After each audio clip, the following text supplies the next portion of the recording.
Assalamualaikum warahmatullahi wabarakatuh. Waalaikumsalam warahmatullahi wabarakatuh. Selamat pagi anak-anak semua. Hari ini yang tidak berangkat Sandra, Reni, Latif, Naila. Kenapa hari ini tumben? Biasanya kelas 9B selalu rajin. Kenapa hari ini banyak yang tidak berangkat? Ada yang sakit, ada yang mari kita doakan teman-teman kita yang hari ini masih sakit, mudah-mudahan diberi kesembuhan, segera bisa mengikuti kegiatan belajar mengajar. Anak-anakku yang Bu Rina sayangi, ketemu lagi dengan saya. Hari ini masih seperti kemarin, kita akan belajar bahasa Indonesia. Kalau kemarin kita belajar tentang apa kemarin? Pidato persuasif. Hari ini nanti kita ke materi berikutnya, yaitu menulis sebuah cerpen. Akan tetapi karena tadi 1 jam mungkin kalian sudah jenuh, mari kita bermain terlebih dahulu. Silakan kalian perhatikan. Yuk kita akan sebut warna. Apakah konsentrasi kalian masih oke atau konsentrasi kalian sudah melemah? Kita bisa dengan sebut warna. Ya. Nanti saya tunjuk satu kalau sebut warna. Nah, nanti seperti ini. Coba kalian perhatikan, silakan. Sebutkan warna dari tulisan berikut ini. Ya? Ya. Silakan perhatikan. Merah. Apa ini? Merah. Good. Apa ini? Hijau. Apa ini? Biru. Apa ini? Kuning. Apa ini? Merah. Apa ini? Hijau. Apa ini? Biru. Apa ini? Merah. Apa ini? Kuning. Apa ini? Biru. Apa ini? Kuning. Apa ini? Terima kasih untuk kelas kalian. Beri tepuk tangan buat kelas kalian. Konsentrasi kalian masih bagus. Ketika kalian menyebutkan, padahal di situ tertulis warna biru, tetapi kalian menyebutkan sesuai dengan perintah. Itulah anak-anakku. Ketika kalian di dalam mengerjakan sebuah perintah, mengerjakan sebuah soal, lihat perintah. Jangan asal mengerjakan. Kalau asal mengerjakan, akhirnya hasilnya tidak maksimal. Terima kasih anak-anakku, kalian masih konsentrasi penuh. Ibarat HP itu, kalian sudah 100%. Ya, terima kasih anak-anakku yang selalu semangat di dalam mengikuti kegiatan pembelajaran. Yuk anak-anakku, mari diperhatikan.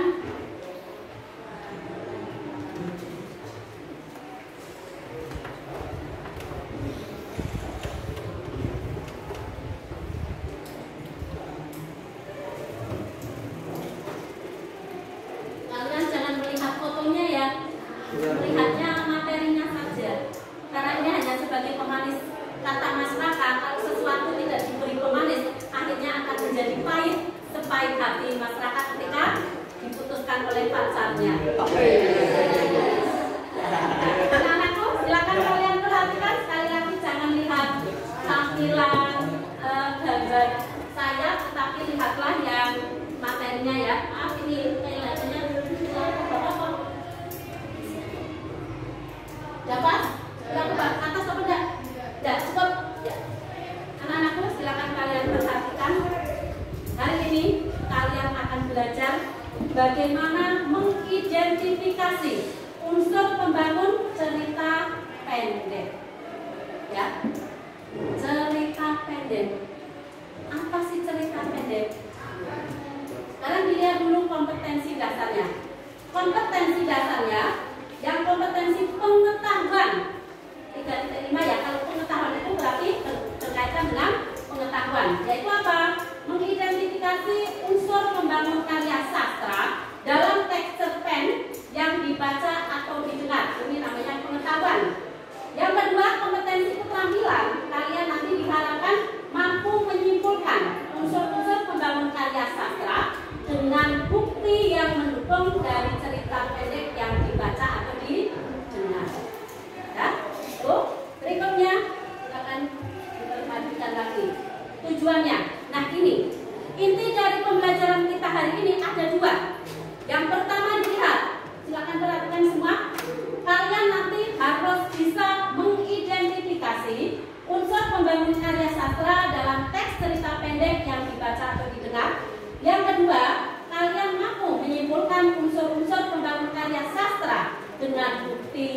mendukung dari cerita yang dibaca atau didengar. Kalian tidak ada yang ingin tahu kenapa sih Bu kita belajar cerpen? Pernah menulis cerpen? Mbak Fatimah? Pernah? Alhamdulillah pernah. Mas Atta pernah menulis cerpen? Pernah. Mas Raka pernah menulis cerpen? Pernah. Good. Alan, pernah menulis cerpen? Tidak pernah. Nah, nanti setelah saya menyampaikan materi ini, Bu Rina harap satu kelas ini sejumlah 22 bisa menelurkan setiap siswa satu cerpen. Nah, nanti cerpen kalian yang sudah dibuat bisa kita jadikan uang. Lah kok komersil banget tuh? Ya tidak komersil. Karena kan itu sebagai jerih payah kalian. Sebagai apa? Apresiasi. Ketika kalian menghasilkan sebuah karya, itu patut diapresiasi, dihargai. Nah, mudah-mudahan dengan pembelajaran hari ini nanti kalian bisa menjadi penulis cerpen yang handal. Siapa tahu lulus dari sini kalian menjadi seorang penulis cerpen. Ketika bertemu dengan saya suatu saat kalian sudah menjadi seorang penulis yang handal, kalian bisa, Bu, sini Bu, tak ajari bagaimana sih cara menulis cerpen yang bagus. Bu Rina akan terasa luluh hatinya, akan terasa seneng-seneng banget. Ya, dengan anakku itu manfaat pembelajaran di hari ini. Yuk kita lihat lagi. Silakan. Apa itu cerpen? Bisa kalian lihat? Coba kalian sambil melihat di buku paket yang sudah kalian pegang di halaman 53. 53 ya, itu dilihat ya? Ya. Itu sudah dilihat semua? Jadi itu yang akan kita pelajari. Dari contoh halaman 53 ada judul cerpen apa di situ? Pohon Keramat. Yuk, apa itu cerpen? Silakan kalian perhatikan. Di sini bahwa cerpen itu adalah cerita pendek. Beda atau sama dengan novel? Beda. Kalau novel itu bukan berupa pendek, tapi kalau cerpen berupa cerita pendek. Dari sini coba diperhatikan, yuk lihat ke slide ini. Cerpen termasuk salah satu jenis karangan narasi. Narasi merupakan karangan berupa rangkaian peristiwa yang terjadi dalam satu kesatuan waktu. Selain cerpen, karangan yang berbentuk narasi apa? Tadi adalah novel. Hanya bentuknya yang berbeda. Yuk kita lihat lagi. Apa itu cerpen? Menurut Burhanuddin Rudiantoro, cerpen adalah sebuah cerita yang selesai dibaca dalam sekali duduk. Itu menurut Pak Burhan. Sedangkan menurut Habib Yasin, cerpen adalah sebuah cerita singkat yang harus memiliki bagian terpenting. Ada perkenalan, pertikaian, penyelesaian. Nah, dengan demikian dapat disimpulkan cerita pendek adalah cerita yang mengangkat persoalan kehidupan secara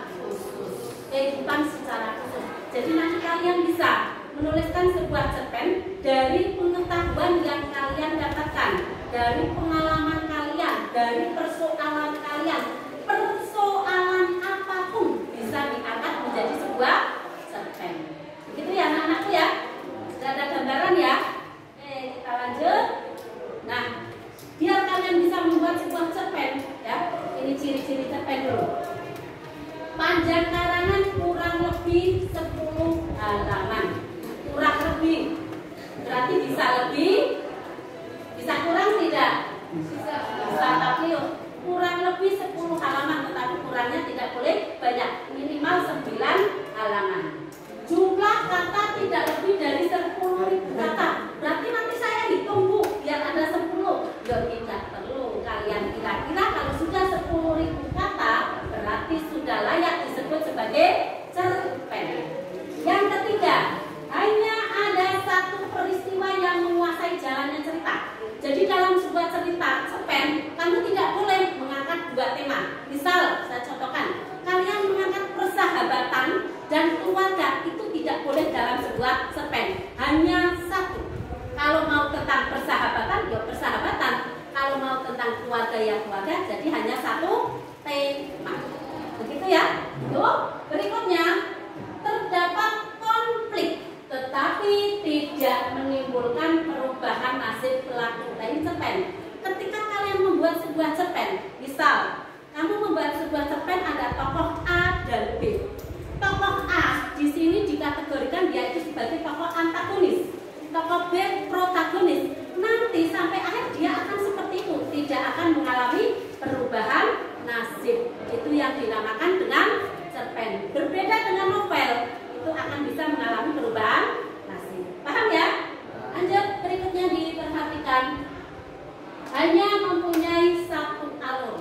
Mau alur maju, alur mundur, atau alur campuran. Bukan alur maju mundur cantik ya, tapi bisa maju mundur cantik begitu. Itulah punya siapa Mas Kakak? Tidak tahu. Nanti bisa lihat maju mundur cantik itulah punya siapa yang jelas bukan punya Bina. Yang berikutnya habis dibaca sekali duduk. Apa maksudnya sekali duduk? Jadi ketika kalian membaca sebuah cerpen tidak perlu waktu yang lama. Kamu nunggu sekali duduk. Waktu kamu sekali duduk berapa menit sih tahan kamu? Kamu tahan duduk sampai berapa jam? Sampai berapa jam Mas Alan? 1 jam? 1 jam cerpen sudah bisa diselesaikan. Bahkan 1 jam kurang bisa kita selesaikan. Itu yang dinamakan habis dibaca sekali duduk. Ya. Yang terakhir, perwatakan dilukiskan secara singkat. Karena cerpen makanya harus singkat. Oke, lanjut. Nah, hari ini inti yang kita pelajari adalah ini. Menganalisis atau mengidentifikasi unsur intrinsik dan ekstrinsik. Tetapi karena waktu kita ini hanya 1 jam pelajaran, kita hanya akan menganalisis ini. Unsur intrinsik. In itu apa? In itu apa sih? In itu dalam, ya. Kalau ek itu apa? Luar. Berarti kalau intrinsik berarti bagaimana? Iya, bagus. Unsur yang berasal dari dalam. Dari dalam apa? Dari dalam cerpen. Kalau tadi intrinsik dari dalam ya. Kalau ekstrinsik dari apa? Dari luar. Jadi intrinsik adalah sebuah unsur pembangun karya sastra yang berasal dari dalam karya sastra, sedangkan kalau ekstrinsik yang berasal dari luarnya. Yang akan kita pelajari adalah yang ini, intrinsik. Apa sih unsur intrinsik itu? Ada yang sudah tahu? Dulu di kelas 8, di kelas 7 pun kalian sudah pernah diberikan materi cerpen. Unsur intrinsik ada berapa? Ayo, lupa Bu. Unsur intrinsik ada berapa? Ada berapa sih? Ya, 1 apa Mbak Mega? Tema cerita. Yang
kalau tema cerita harus baca terlebih dahulu biar mengetahui apa sih pokok yang dibicarakan, apa yang disampaikan di dalam cerita itu. Ini namanya tema.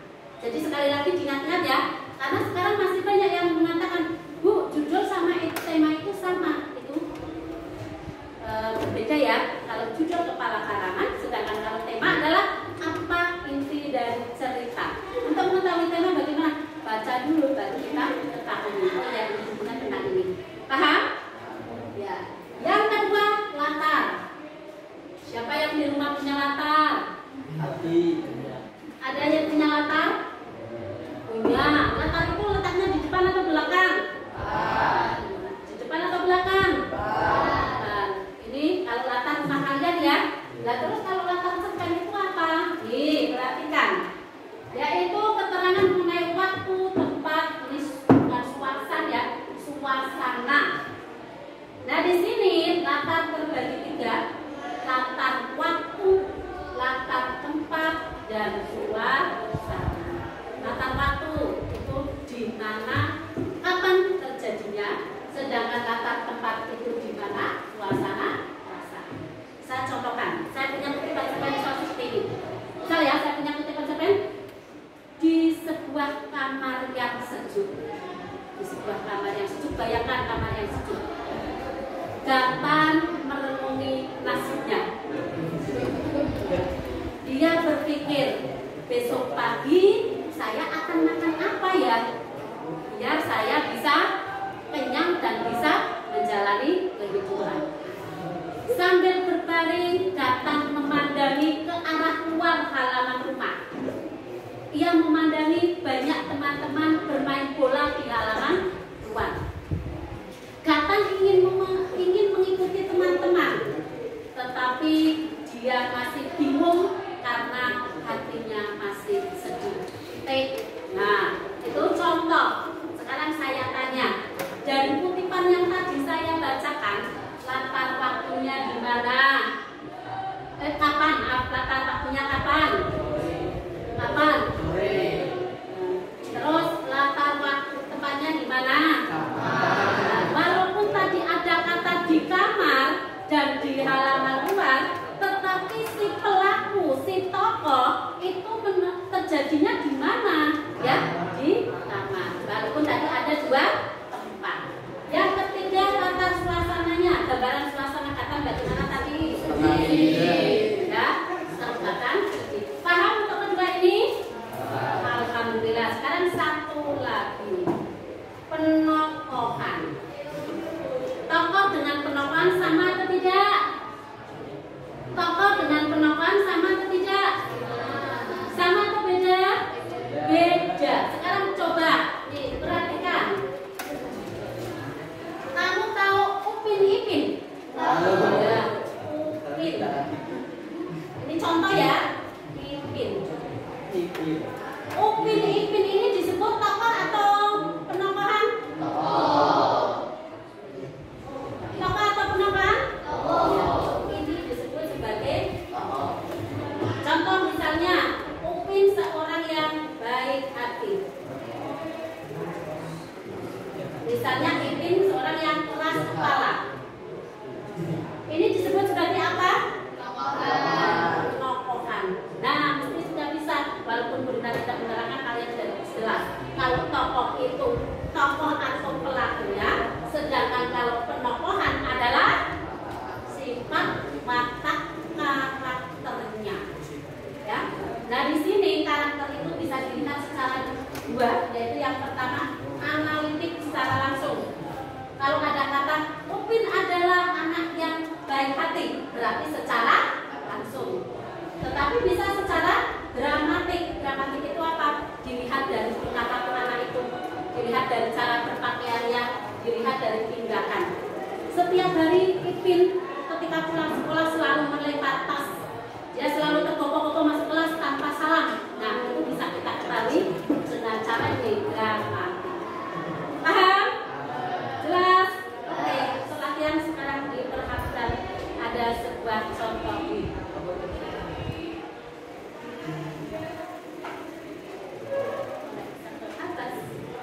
Nah, diperhatikan ada sebuah contoh cerpen. Ibu inspirasiku. Ibuku bernama Wulandari. Mukanya selalu bersinar seperti bulan, cocok sekali dengan namanya yang berarti bulan bersinar. Mukanya bulat dengan alis tipis seperti semut beriring. Kulit ibuku selalu matang, khas wanita Jawa. Beliau tidaklah tinggi, tidak pula pendek. Rambutnya hitam bergelombang. Sampai usia 56 tahun, kulihat rambutnya masih tegam tanpa semit. Pandangannya matanya yang kuat, ini sudah mulai sain termakan usia. Namun, mata hatinya tetap kuat bagaikan baja. Ibu adalah wanita yang sangat baik. Dia ramah, tutur katanya lembut kepada siapa saja. Dia sangat suka membantu orang lain, terutama yang kesusahan. Profesinya sebagai guru. Semakin menongkokkan prinsipnya untuk selalu mengajarkan kebaikan kepada sesama. Meskipun sudah berumur, ibuku masih menuntut ilmu. Ibuku melanjutkan ke jenjang S2, padahal harusnya dia sudah tidak disibukkan oleh tugas kuliah. Coba perhatikan, berdasarkan tadi materi yang sudah saya sampaikan, temanya tentang apa? Menceritakan tentang apa sih ini? Menceritakan tentang apa Mbak Vega ini? Bercerita tentang apa Mbak Vega? Ibu-ibu yang bagaimana Mbak Vega? Ya keras, tidak masalah, tidak usah takut. Ibu yang bagaimana? Ibu yang baik hati. Boleh, temanya memang tentang itu. Sekarang latarnya, latar waktu. Waktunya di kapan? Latar waktunya kapan sih? Ada kata tidak itu, ada kalimat yang menyatakan waktu tidak di sini? Ada tidak? Ada tidak? Ada tidak Raka? Ada tidak? Aziza, latar waktunya kapan sih? Dilihat. Nah, rambutnya sampai usia ini rambutnya masih ini. Latar waktunya berarti ada tidak? Di sini ada terlalu jelas? Tidak ada ya. Tetapi kita bisa lihat. Oh, ini berarti kalau sudah ini memang di sini tidak tersirat waktu. Yang berikutnya latar tempat. Tempatnya di mana? Ada tidak? Ada tempatnya tidak? Ibu umpanya ada tidak? Tidak. Terus latar suasana.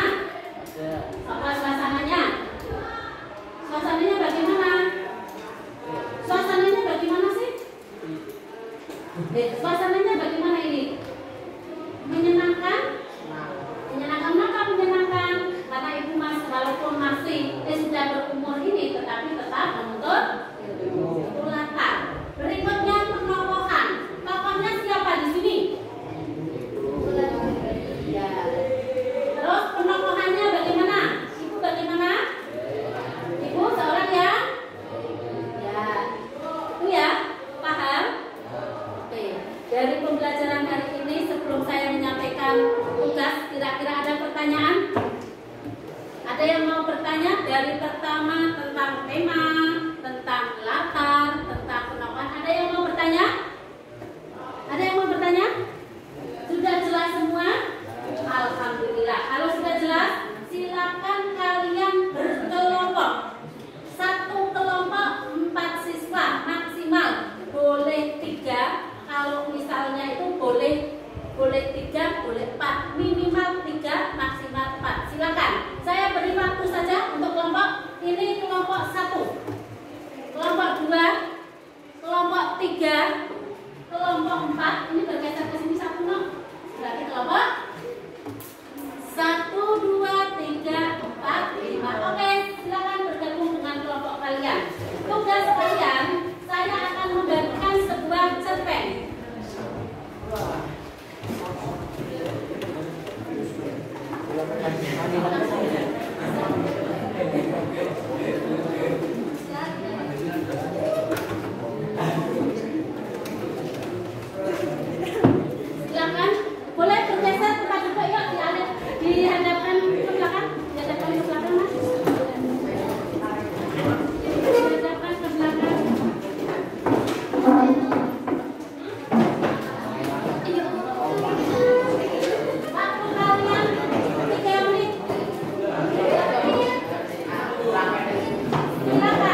Silakan hasilnya kalian tuliskan di ini, nanti bisa kalian dipasang di papan yang sudah saya siapkan.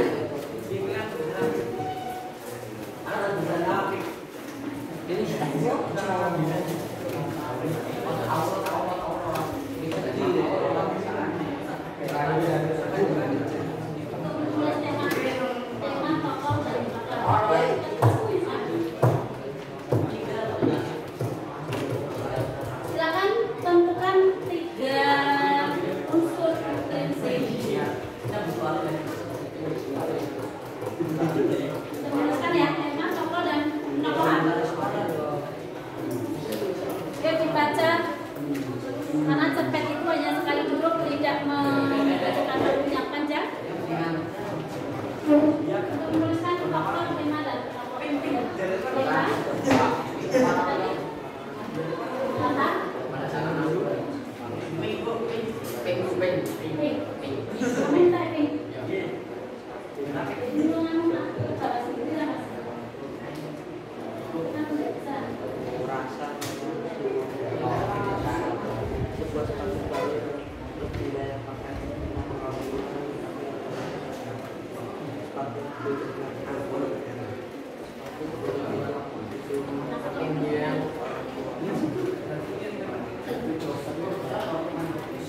Waktu kalian tinggal ya.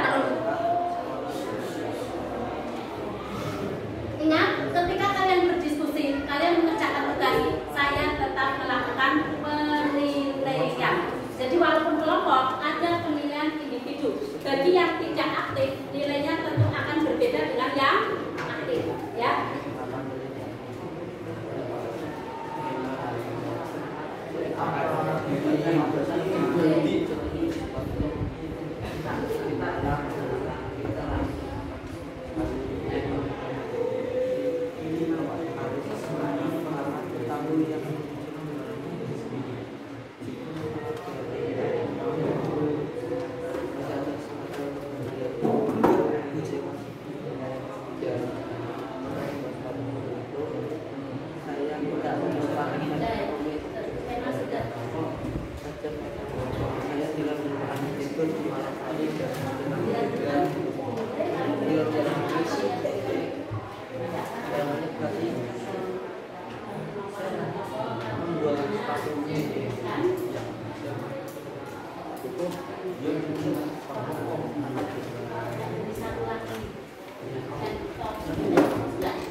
Saya beri satu lagi biar masing-masing bisa menuliskan.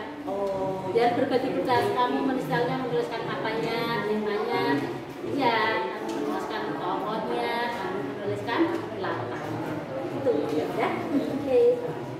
Satu lagi ya. Kamu nanti menulis tema boleh, satu latar, satu tokohan. Ya, itu ya. Bagi tugas ya. Saya beri satu lagi. Yang lain sudah menuliskan, kenapa ini belum menuliskan?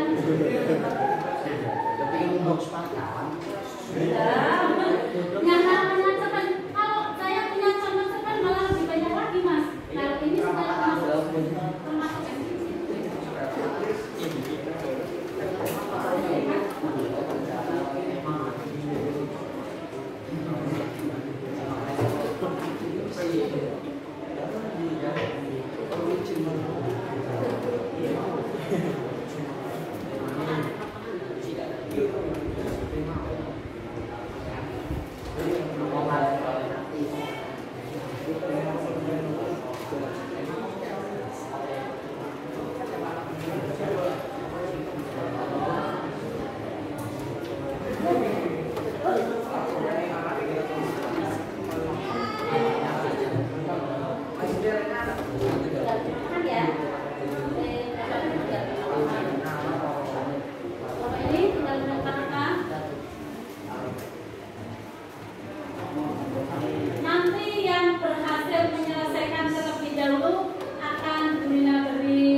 Tanya apa?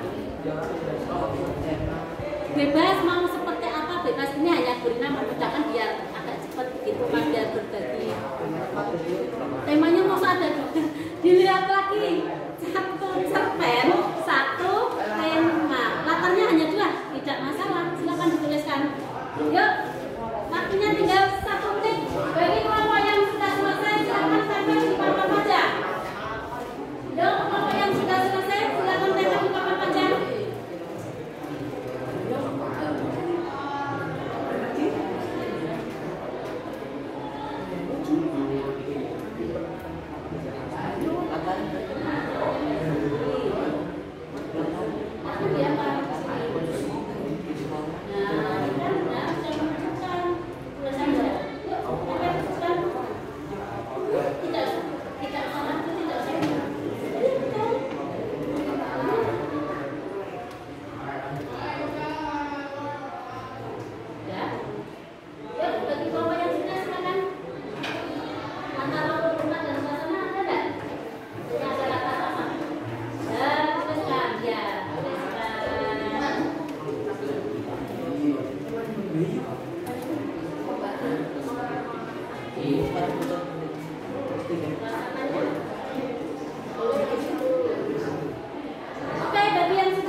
Bagaimana karakternya?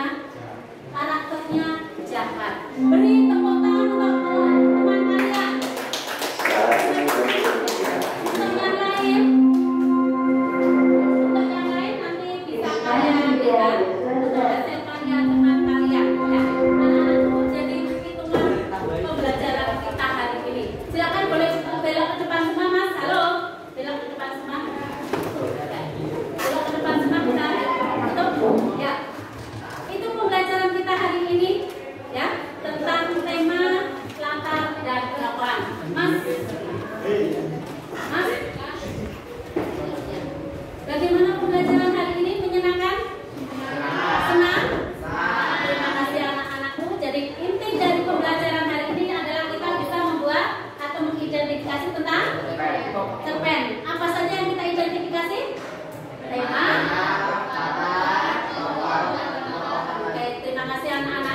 cukup. Untuk materi yang akan datang, kita akan belajar tentang struktur dari sebuah cerpen.